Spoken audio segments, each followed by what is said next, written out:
You can't have an x-intercept of 3. It's impossible.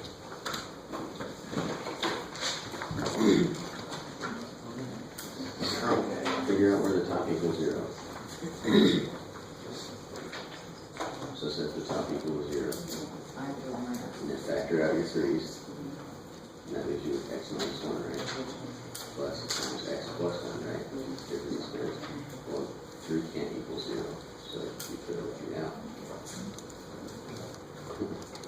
Good, so you should have 1 and negative 1.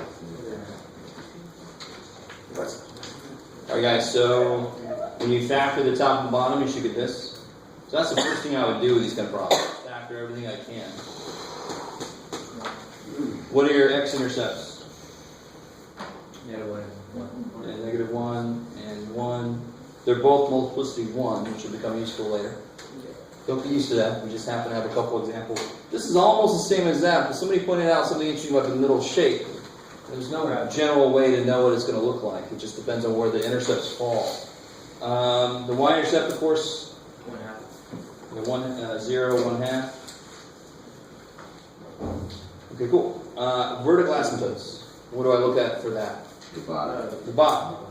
So the vertical asymptotes, x is going to be at Negative 3. negative 3 or plus 2. Cool, because those are the ones that make this undefined. Yeah. So vertical asymptotes always are walls that are put on the values that make the function undefined. Horizontal asymptotes, I gave you this little thing. Anytime you try to write some rules in general, they might get a little bit muddy. But the basic idea is, I try to represent the degrees by n and m.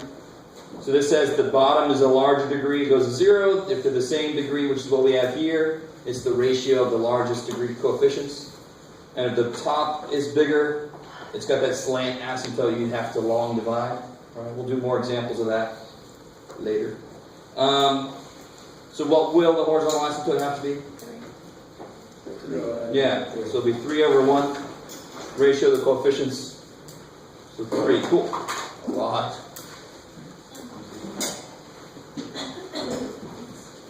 And normally just to make it easier on you guys. Because part of the hardest thing to figure out is the scale for your y-axis. I'll probably give you a couple of points to plug in. And if I do that, that's the only ones I want to see plugged in.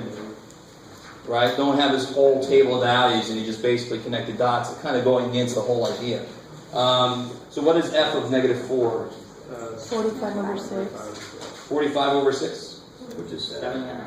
Good, 7.5. And what's f of 3? 4. 4. Sweet. So now you just put everything you got. So these are decent for a normal kind of scale. So maybe by 2s. So I can get to 7.5. X's can go by 1, 2, 3, 4. I could just put the mark there. Yeah, negative 1, negative 2, negative 3. So now I can put everything I've got. I've got x-intercepts at negative 1 and 1. I've got a y-intercept at 1/2. I've got walls, vertical walls at negative 3. 2. And I've got my horizontal at 3.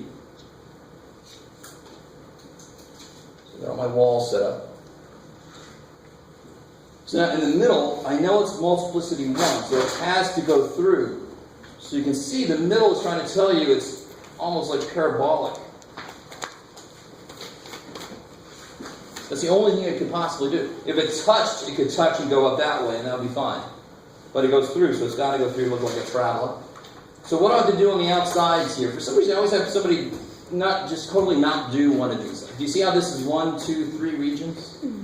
And the domain of this function is all real numbers except 2 and negative 3, right? So I have to have function pieces in each of these 3 regions. They're supposed to exist at all other x's. So don't just leave a whole region out. So the negative 4 value I gave you helps you out with this region, right? So that's 7.5. So what's it going to look like here? Yeah, it's going to look like an L, sort of, but like a really soft L. backwards J. Cool. And I know it, and we'll get to some freaky examples that actually kind of cross the horizontal axis. Sometimes we'll have a function that does this. It'll have a horizontal asymptote. It'll actually go over it and then kind of approach it. Or it'll go over it once and then approach it from that side. So we do have some that do little freaky things like that. This one won't do that, thankfully. And then I asked f of 3 was 4. So that helps you out with this side. Wow. Now it's more like an L. Cool. And of course you can check yourself in the graphing calculator.